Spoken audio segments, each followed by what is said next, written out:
The autumn breeze carried the sound of hundreds of voices across the naval base courtyard. Master Chief Tommy Rodriguez stood at the very back of the crowd, his weathered hands gripping the chain-link fence. He'd driven 3 hours just to catch a glimpse of the ceremony from outside the gates. "Sir, you can't be here without proper clearance." A young security guard approached him. "This is a restricted area." Tommy's eyes never left the stage where 6 Navy SEALs were about to receive their commendations. "I understand, son. I'll move along." But as he turned to leave, something extraordinary was about to unfold that would change everything. Welcome to Grateful Stories, where we explore the moments that restore our faith in humanity and remind us that kindness still exists in this world. I'm your host, and today we're sharing a story that proves sometimes the greatest honors come to those who expect them least. Let's uncover what really happened on that day when a forgotten hero finally received the recognition he deserved. Tommy Rodriguez had served his country for over 2 decades. He joined the Navy at 18, fresh out of high school in San Antonio, Texas. His mother had worked double shifts at the hospital to keep food on the table after his father left. Tommy knew military service was his path to a better life, but more than that, he wanted to serve something bigger than himself. During his early years, Tommy showed exceptional promise.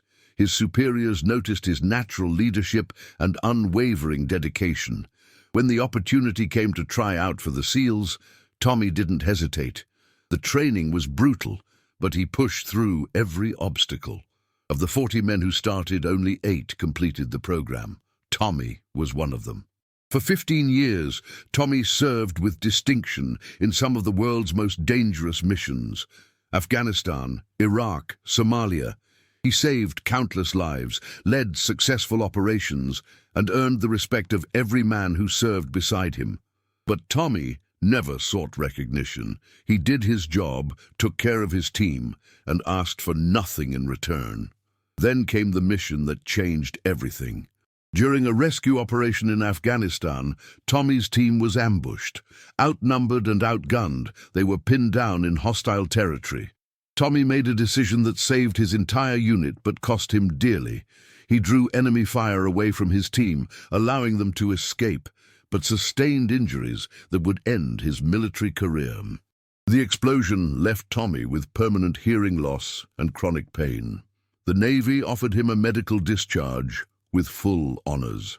His commanding officer recommended him for the Silver Star, praising his selfless heroism. But in the bureaucratic shuffle that followed, the paperwork was lost. Tommy's sacrifice went unrecognized. After his discharge, Tommy struggled to adjust to civilian life. The transition was harder than any mission he'd ever faced. He found work as a security guard at a local mall, a far cry from the brotherhood and purpose he'd known in the SEALs. His marriage couldn't survive the strain, and his ex-wife moved across the country with their daughter. Years passed in quiet obscurity. Tommy watched from afar as younger SEALs received commendations for missions he'd helped train them for. He felt no bitterness, only a deep longing for the brotherhood he'd lost. The few friends who kept in touch gradually drifted away as civilian life pulled them in different directions. The invitation to the ceremony arrived by accident. It was addressed to his old apartment, forwarded through 3 different addresses before reaching him 6 months late.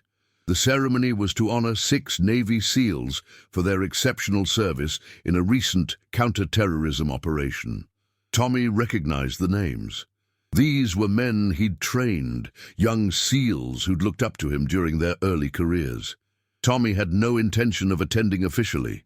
He'd lost touch with most of his former colleagues and felt like an outsider in the world he'd once called home. But something drew him to that base on the day of the ceremony. Maybe it was curiosity, maybe it was longing for connection to his past. He just wanted to see his former students receive the recognition they deserved. Standing behind that fence, watching from a distance, Tommy felt both pride and profound sadness. These young men were living the life he'd once known, receiving the honors he'd never received. He was genuinely happy for them, But the contrast with his own forgotten service was stark. As the ceremony began, the commanding officer took the podium. Captain Sarah Mitchell had been reviewing personnel files all week, preparing remarks for each honoree. That's when she'd stumbled across an old report that made her blood run cold. The report detailed Tommy's final mission, his heroic actions, and the recommendation for the Silver Star that had somehow been lost in the system. Captain Mitchell had served long enough to know that such oversights, while rare, could destroy a soldier's legacy. She'd spent the last 3 days tracking down Tommy's current address and trying to locate him. "Before we honor today's recipients," Captain Mitchell announced to the crowd, "we must first address an oversight that has gone uncorrected for far too long." The 6 SEALs being honored exchanged glances. This wasn't part of the planned ceremony. In the crowd, several veterans began murmuring among themselves. "Master Chief Tommy Rodriguez," Captain Mitchell called out, her voice carrying across the courtyard. "If you're present today, please step forward." Tommy's heart stopped. He couldn't move, couldn't breathe. How could they possibly know he was there? Staff Sergeant Mike Torres, one of the SEALs being honored, suddenly broke ranks. He'd spotted Tommy at the fence earlier but hadn't been sure. Now he was certain. Mike had been a young recruit when Tommy saved his life during a training accident years ago. He'd never forgotten his mentor's face. "There!" Mike pointed toward the back of the crowd. "Master Chief Rodriguez is here." What happened next would be talked about for years at that naval base. Without hesitation, all 6 SEALs being honored that day left their positions and began moving through the crowd. They weren't following orders. They were following their hearts. Tommy tried to back away, overwhelmed by the attention, but the security guard who'd approached him earlier now stood firmly beside him. "Sir," the young man said with newfound respect, "I think you need to stay." The crowd parted as the 6 SEALs approached. Mike Torres reached Tommy first, his face breaking into a wide grin. "Master Chief, you taught me everything I know about being a SEAL." "You saved my brother's life in Kandahar," said another. "He told me to find you if I ever had the chance." One by one, the SEALs surrounded Tommy, each sharing how he'd impacted their careers, their lives, their understanding of what it meant to serve. These weren't just casual acquaintances. Tommy had been a mentor, a father figure, a leader who'd shaped their entire approach to military service. "Gentlemen," Captain Mitchell's voice boomed across the courtyard, "escort Master Chief Rodriguez to the stage." Tommy's legs felt weak as the 6 SEALs formed an honor guard around him. The crowd of hundreds fell silent as they watched this unexpected procession. Veterans in the audience began to understand something significant was happening. "I can't," Tommy whispered to Mike Torres. "I don't belong up there." "Master Chief," Mike replied firmly, "you belong there more than any of us." The walk to the stage felt eternal. Every step carried the weight of years of forgotten service, unrecognized sacrifice, and quiet dignity. Tommy had never sought the spotlight, but now it found him anyway. Captain Mitchell waited at the podium, holding a folder thick with documents. She'd worked through the night with her staff to reconstruct Tommy's service record, to piece together the full scope of his contributions. "Ladies and gentlemen," she began as Tommy was helped onto the stage, "we are here today to correct a grave injustice. Master Chief Tommy Rodriguez served our nation with distinction for over 20 years. His final mission saved the lives of his entire unit, but his heroism was never properly recognized." The captain opened the folder and began reading. Each citation, each mission, each life saved painted a picture of extraordinary service. The crowd listened in stunned silence as the full scope of Tommy's contributions became clear. Tommy stood at attention, overwhelmed by emotions he'd buried for years. The 6 SEALs flanked him on both sides, a living testament to his legacy. These men owed their skills, their success, and in some cases their lives to his training and leadership. "By the authority vested in me by the United States Navy," Captain Mitchell continued, "I hereby award Master Chief Tommy Rodriguez the Silver Star for exceptional heroism in combat operations.